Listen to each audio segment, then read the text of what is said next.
오늘 같이 은혜 받을 말씀은 마태복음 18장 1절에서 4절 말씀입니다. 그때 제자들이 예수께 나와 이르되 천국에서는 누가 크니이까? 예수께서 한 어린아이를 불러 그들 가운데 세우시고 이르시되 진실로 너희에게 이르노니 너희가 돌이켜 어린아이들과 같이 되지 아니하면 결단코 천국에 들어가지 못하리라. 그러므로 누구든지 이 어린아이와 같이 자기를 낮추는 사람이 천국에서 큰 자리라. 아멘. 이제는 때가 되었을까요? 3년 동안 예수님을 따라다니며 동고동락한 제자들에게 예수님께서 질문을 던지십니다. 너희는 나를 누구라 하느냐? 이때 베드로가 기다렸다는 듯이 주는 그리스도시요 살아계신 하나님의 아들이십니다 라고 고백했습니다. 바로 이 고백 이후 예수님께서는 두 번이나 제자들에게 예수님 자신이 고통과 죽임을 당하고 제3일에 부활하기 위해 예루살렘으로 올라가야 한다고 말씀하셨습니다. 그리고 제자들과 함께 예루살렘으로 가는 길에서 제자들을 따로 데리시고 또 다시 예수님 자신이 사형 선고를 받고 이방인들에게 넘겨지고 조롱과 채찍질을 당하며 십자가에 못 박히고 3일 만에 살아나야 할 것을 말씀하시는 것입니다. 이러한 예수님의 무시무시한 선포는 제자들의 마음속에 놀라움과 두려움 그리고 여러 가지 의문들을 불러일으켰습니다. 예수님께서는 십자가를 지시기 전에 앞으로 제자들이 예수님의 십자가 죽음과 부활을 체험하게 될 터인데 그때 어떤 사람이 되어야 하는지 제자들이 이해하고 가슴에 새길 수 있도록 가르치기 시작하신 말씀이 본문의 말씀입니다. 우선 예수님은 이 땅에 예수님의 죽음과 부활 위에 하나님 나라 공동체인 교회를 세우실 것입니다. 누구보다 먼저 부름을 받은 예수님의 제자들은 교회의 주춧돌 역할을 감당해야 합니다. 예수님께서는 교회의 주춧돌 역할을 감당해야 하는 하늘 비전을 실현하기 위해서 계속해서 제자들을 훈련하십니다. 우리도 마찬가지로 건강한 교회 공동체로 세우시기 위해서 끊임없이 훈련하십니다. 문제는 제자들이 교회의 공동체 안에서 여러 가지 관계를 형성하며 살아갈 때 겪게 되는 어려움입니다. 즉 다른 이들에게 도움이 될 수도 있지만 다른 사람들에게 디딤돌이 아니라 걸림돌이 될 수도 있기 때문입니다. 그래서 예수님은 앞으로 세워질 교회 공동체 안에서 성도들이 함께 추구해야 될 가치와 언제나 유지해야 될 교회 공동체 본질에 대해서 말씀하시는 것입니다. 그렇다면 우리가 추구해야 될 교회 공동체의 가치와 본질은 무엇일까요? 예수님께서 말씀하신 비전과는 다르게 제자들의 질문은 그저 놀라울 뿐이었습니다. 마태는 1절에서 바로 그때에 예수님께서 이런 말씀을 하셨을 때 제자들이 예수님께 나와서 이렇게 질문했습니다. 누가 천국에서 큰 사람입니까?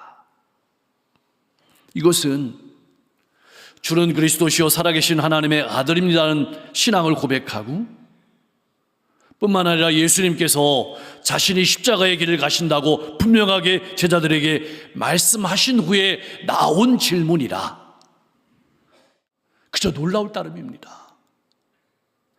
만일 제자들이 이제 곧 십자가에 죽을 사람을 따르는 것이라면 하늘에서 누가 가장 큰지 왜 묻는 것일까요? 우리가 성경을 통해서 아는 것은 제자들의 질문에 이어서 야고보와 요한의 어머니가 예수님이 세우시는 그 나라에서 자기들의 아들들이 어떤 위치를 차지할지 알고 싶어 한다는 것입니다. 그래서 우리의 두 아들을 하나는 주님의 오른편에 하나는 왼편에 앉게 해달라고 부탁했습니다. 그러므로 제자들의 이 질문은 하늘나라에서 어떤 인격과 어떤 성품을 지닌 사람이 존귀하게 되는지 이런 질문이 아니고, 그들은 오직 이 세상의 기준을 근거로 하나님 나라에서 자기들의 서열에만 관심이 있었던 것입니다. 이것이 제자들이 매일매일 살아가면서 먹는 그들의 양식이었습니다. 사랑하는 성도 여러분, 내가 살아가면서 매일매일 먹는 양식은 무엇입니까? 하나님 앞에서 어떤 사람이 되느냐는 것입니까? 아니면 얼마나 성공하느냐는 것입니까? 어느 문화에서든 비중이 있고 중요한 사람이 되고 싶어 하는 것은 분명한 사실이지만, 제자들이 살아가고 있던 시대의 사람들은 특별히 자신을 드러내는 것을 좋아했습니다. 언제 어디서나 자신을 드러내기 위해서 힘을 쏟았습니다. 제자들의 질문도 이러한 모습을 보여줍니다. 천국에서 누가 큽니까? 여기서 크다라는 뜻은 신체적인 면이나 물리적인 면에서 크다라는 뜻이 아니고, 누가 비중이 있습니까? 이런 말입니다. 그러므로 이 질문에 포함된 의미는 우리 12명의 제자 중에 누가 제일 큽니까? 라는 질문이 될 수도 있고, 천국에서는 어느 사람이 1등 갑니까? 라는 질문이 될 수도 있습니다. 다시 말하면 하나님 나라에서 비중 있는 사람이, 중요한 사람이 누구입니까? 라는 질문입니다. 여기서 우리가 눈여겨봐야 될 중요한 것은, 제자들은 천국을 내세로 바라보고 있는 것이 아니라 예수님께서 이 지상에 정치적으로 세울 왕국으로 바라보고 있습니다. 그런 바라봄 가운데 던지는 질문입니다. 제자들은 끊임없이 자신이 어떤 존재인가에 관심이 있습니다. 누가 큰 존재인가에만 관심이 있었습니다. 그렇다면 과연 누가 중요하고 비중이 있는 사람이 될까요? 하나님 나라 공동체인 교회에서 누가 중요하고 비중 있는 사람이 되는 것일까요? 여기서 한 가지 궁금한 것이 생겨납니다. 그렇다면 누가 먼저 이 질문을 꺼냈을까요? 베드로일까요? 아니면 야고보와 요한일까요? 분명한 것은 자신이 예수님께 더 많은 사랑을 받았다고 느끼는 사람이었을 것입니다. 자신이 누구보다 더 많은 신앙적인 체험을 했다고 생각하는 사람이었을 것입니다. 베드로는 바다 위로 걸었습니다. 변화산 위에서 영광을 체험했습니다. 그렇다면 베드로가 이 질문을 던졌을까요? 성경은 말해주지 않습니다. 왜일까요? 그것이 중요한 것이 아니라는 말씀입니다. 분명한 것은 이 질문의 뿌리에는, 이 질문의 근거에는 엄청난 교만이 들어있다는 사실입니다. 나의 질문은 어떤 의도가 들어있습니까? 이 질문은 제자들 사이에서 가장 중요한 주제였습니다. 어쩌면 이 질문이 제자들이 살아가는 이유인지도 모릅니다. 가정과 일터와 이웃에서, 그리고 교회에서 여러분에게 가장 중요한 인생의 질문은 무엇입니까? 여러분이 오늘을 살아가는 이유는 무엇입니까? 큰 자가 되고자 하는 것은 아닙니까? 나를 좀 더 드러내고자 하는 것은 아닙니까? 혹 다른 사람이 나를 알아주지 못해서 섭섭한 마음이 자주 든다면 제자들과 같은 마음은 아닐까요? 높아지고자 하는 마음은 아닐까요? 내가 살아가는 이유는 무엇입니까? 들의 백합화를 보라, 공중의 새를 보라. 예수님께서는 실물로 제자들에게 교육하셨습니다. 그렇게 훈련하신 예수님께서는 이번에도 제자들 사이에 어린아이를 불러 세우시고 제자들의 질문에 대답하시며 교육하십니다. 제자들에게 이렇게 말씀하십니다. 너희가 돌이켜 어린아이들과 같이 되지 아니하면 결단코 하늘나라에 들어가지 못할 것이다. 분명하게 말씀하십니다. 돌이킨다는 말은 몸과 마음과 삶을 돌이킨다는 뜻입니다. 다시 말하면 교만한 마음을 버리고 몸과 삶이 어린아이들과 같이 되지 아니하면 하나님 나라에 들어갈 수 없다고 단호하게 말씀하시는 것입니다.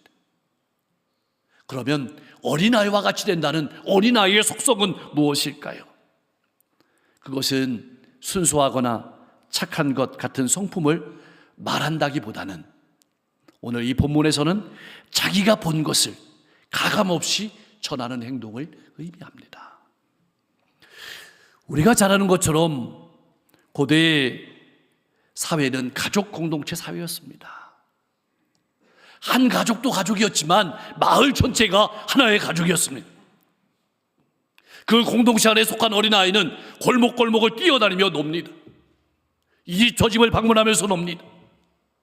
하루 종일 뛰어다니면서 이 집 저 집 돌아다니며 놀다가 보면은 공동체의 모든 상황을 지켜보게 됩니다. 누가 아픈지, 누가 맛있는 것을 먹고 있는지, 어느 집에서 어떤 일이 벌어지는지 다 알게 됩니다. 그렇게 놀다가 저녁 때가 되면 아이는 집으로 돌아갑니다. 그리고 본 것을 그대로 이야기합니다. 어떤 이야기는 해야 하고 어떤 이야기는 하지 말아야 될 것을 아이는 구분하지 않습니다. 이것이 바로 어린아이들의 장점이면서도 무서운 점이었습니다. 하지만 어른이 되고부터는 해야 할 말과 하지 말아야 될 말을 스스로 판단하고 가리게 됩니다. 오늘 예수님이 하신 본문의 말씀은 하늘나라에 대해서 말할 때는 자기의 생각에 따라서 어느 것은 말하고 어느 것은 말하지 않는 것이 아니라, 어느 것은 지키고 어느 것은 지키지 않는 것이 아니라 모든 것을 가감없이 전파하고 지켜야 한다는 뜻입니다. 더 정확하게 말하면 하나님 나라를 얻을 수 있는 사람은 마치 어린아이처럼 예수님을 통해서 보고 듣고 배웠던 것을 가감없이 전파하며 살아내는 사람이라고 말씀하고 있는 것입니다. 우리가 절대로 오해하지 말아야 될 것은 하나님 나라에 들어가는 것이 우리에게 달려있다는 말이 아닙니다. 하나님 나라에 들어가는 것은 당연히 예수 그리스도를 나의 구주로 영접함으로 들어갑니다. 이 말은 하늘나라에 들어가는 것을 말해주는 것이 아니라 하나님 나라 백성으로 어떤 삶을 살아야 되는지, 예수님을 믿고 예수님을 따르는 사람으로서 어떤 삶을 살아야 되는지 우리의 마음속에, 제자들의 가슴 속에 새겨주는데 예수님의 더 큰 관심이 있습니다. 사랑하는 성도 여러분, 신앙인으로 나의 관심은 어디에 있습니까? 하늘나라에 들어가는 것입니까? 하늘나라 백성으로 하나님의 말씀을 따라 살아가는 것입니까? 하늘나라 백성은 교만한 마음을 버리고 말씀을 따라 살아갑니다. 천국에는 이런 문구가 있다고 합니다. 잘난 사람은 들어올 수 없다. 이제 예수님께서는 더 나아가셔서 말씀하십니다. 그러므로 누구든지 어린아이와 같이 자기를 낮추는 사람이 천국에서 큰 사람입니다. 예수님께서 본문에서 말씀하시는 가장 큰 핵심은 교만하지 말고 겸손한 삶을 살아가라는 말씀입니다.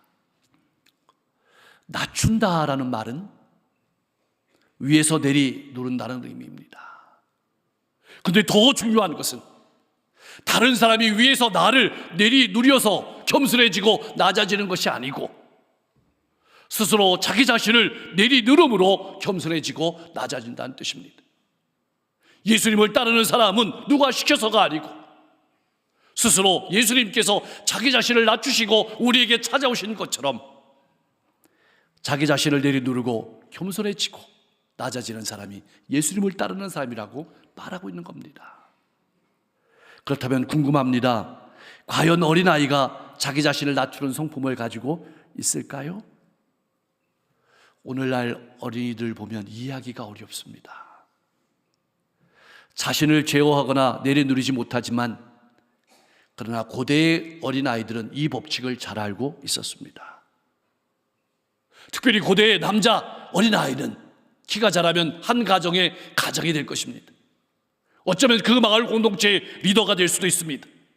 그러기 위해서 꼭 갖춰야 될 조건이 있습니다. 바로 자기 자신을 내려누르고 겸손한 것입니다. 다른 사람의 의견을 끝까지 듣는 것이었습니다. 당연히 공동체의 리더는 스스로 결정할 능력이 있어야 합니다. 그러나 아무리 주도력과 결정력이 뛰어나다 할지라도 공동체의 신임을 얻지 못한다면 리더로서의 자질이 없는 것입니다. 고대 어린아이들이 훗날 공동체의 리더로 자라가기 위해서 반드시 가져야 될 성품이 바로 자기 자신을 드러내지 아니하고 다른 사람의 말을 귀담아 듣는 것이었습니다. 자기 자신을 스스로 누르고 낮추어서 겸손하게 되는 훈련이었습니다. 결국 누구든지 큰 자가 되고 싶다면 자기 자신을 내려눌러서 낮추고 겸손을 터득해야 합니다. 유대인들의 속담에 이런 말이 있다고 합니다. 큰 사람이 되고 싶은가? 그렇다면 작은 사람이 되지 말아야 한다. 자기 자신을 이기는 사람은 언젠가는 자기의 가장 심각한 적도 이길 수 있다. 사랑하는 성도 여러분, 나의 신앙은 어떻습니까? 겸손한 삶을 살아가고 있습니까? 아내와 남편의 말에 귀를 기울이고 있습니까? 다른 성도의 말에 귀를 기울이고 있습니까? 나를 내려누르고 겸손한 삶을 실천하면서 하늘나라 백성으로 삶을 살아가고 있습니까? 아니면 제자들처럼 누가 1번이냐에만 관심이 있습니까? 우리가 기억하고 가슴에 새겨야 될 것은 무엇일까요? 세상과 하나님 나라의 가치관은 질적으로 다르다는 것입니다. 세상은 으뜸이 되고 싶으면 남을 짓밟고 올라가라고 합니다. 과정을 무시하고라도 좋은 결과를 얻으라고 합니다. 그것을 승자라고 얘기합니다. 그러나 하나님 나라의 가치관은, 하나님 나라의 으뜸은 다릅니다. 하나님 나라에서 으뜸이 되고자 하면 섬기는 사람이 되어야 하고 디딤돌이 되라고 합니다. 하나님 나라 공동체인 교회에서 큰 자는 섬기는 사람입니다. 참으로 겸손한 사람은 남을 무너뜨리지 않습니다. 디딤돌이 되어줍니다.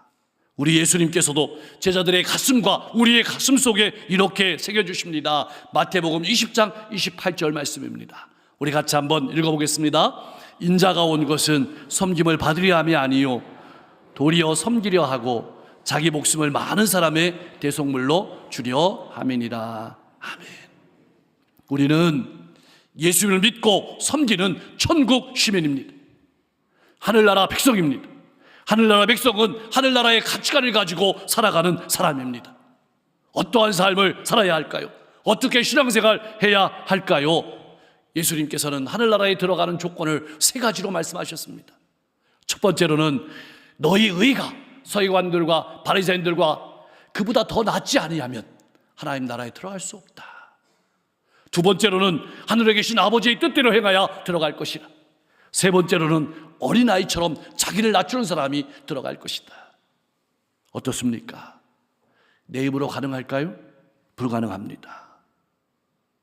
어린아이가 부모를 의지하며 사는 것과 같이 하나님의 자녀들은 오직 하나님만 의지하며 살아야 합니다. 이제 우리 스스로에게 질문을 던져야 될 시간입니다. 나는 예수님을 믿고 따르는 사람입니까? 네라고 대답한다면 이제부터는 삶의 전환이 필요합니다. 나를 하나님께서 만드신 그대로 나 자신을 먼저 받아들이십시오. 나를 비하하지도 그리고 스스로 높이지도 마십시오. 내게 진 은사를 따라서 살아가십시오. 그리고 크다라는 개념을 우리의 가슴 속에, 우리의 인생 가운데 깊이 새겨야 합니다. 다른 성도와 이웃들의 소리에 귀를 기울이고 나를 내리누르고 낮추는 삶, 다른 이들의 걸림돌이 아니라 디딤돌이 되는 겸손한 삶을 사는 사람이 하나님 나라에서 큰 사람임을 알고 하나님 나라의 큰 백성으로 하루하루 살아가실 수 있기를 소망합니다. 그리스도인은 세상의 가치관을 따르는 데서 돌이키는 사람입니다. 하나님의 말씀을 따라 하나님 나라 공동체인 교회에서 큰 사람으로 먼저 살아가야 합니다. 그런 성숙한, 그런 겸손한 성도와 건강한 교회를 통해서 하나님께서는 하나님 나라를 든든히 세워가시고 확정해 가실 줄로 믿습니다. 그렇게 하나님 나라의 큰 큰 사람으로 가정과 교회와 직장과 이웃 가운데서 복된 삶을 살아가는 여러분과 제가 될 수 있기를 주님의 이름으로 간절히 축원합니다. 기도하겠습니다. 날마다 하나님의 말씀을 읽고 듣고 먹고 나누고 적용하며 날마다 성장하며 성숙한 삶을 살아가는 하나님의 백성이 되게 하여 주시옵소서. 다른 사람이 알아주지 않아도 하나님께서 알아주심을 바라보며 믿음으로 살아가게 하시며 교만한 마음을 버리고 살아가게 하옵소서. 항상 나를 제어하고 낮추고 누르며 다른 사람의 말에 귀를 기울이고 다른 이들의 디딤돌이 되어 겸손한 삶을 살아가는 교회 공동체 안에서 하나님 나라에서 큰 백성이 되게 하여 주시옵소서. 올해 하늘을 우리에게 열어주시니 감사드립니다. 누군가에겐 그렇게 살아보고 싶었던 시간입니다.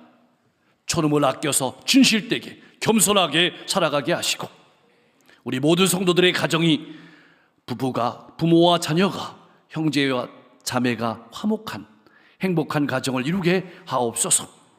우리 모든 성도님들 영과 육을 강건케 하시고 직장과 사업장을 든든히 세워주시며 주변의 어려운 이웃들을 사랑함으로 섬기는 복된 일꾼 되게 도와주시고 우리 교회가 빛과 소금의 사명을 잘 감당하는 건강한 교회로 오늘까지도 쓰임받았지만 더 크게 쓰임받게 하옵소서. 지구 곳곳에 전쟁이 있습니다. 기근이 있습니다. 재해가 있습니다. 고통이 있습니다. 재난이 있습니다. 분열이 있습니다. 사람의 힘으로 할 수 없음을 압니다. 하나님 평화를 주시고 회복을 주시고 눈물을 닦아주시고 일으켜 세워주시고 앞길을 열어주시옵소서. 오늘도 간절히 부르짖는 이 땅 백성들의 기도를 들으시고 이 민족을 복음으로 통일시켜 주시며 지역과 민족과 세계 열방을 이끌어가는 위정자들이 하나님을 두려워하는 정치를 할 수 있도록 역사해 주시며 오늘도 복음을 들고 걸어가시는 선교사님들의 걸음걸음마다 하나님의 은혜와 사랑을 더하여 주셔서 수많은 영혼들이 구원받고 수많은 영혼들이 하나님의 은혜와 사랑을 맛보고 든든히 설 수 있도록 역사해 주시옵소서. 예수 그리스도의 이름으로 간절히 기도하옵나이다.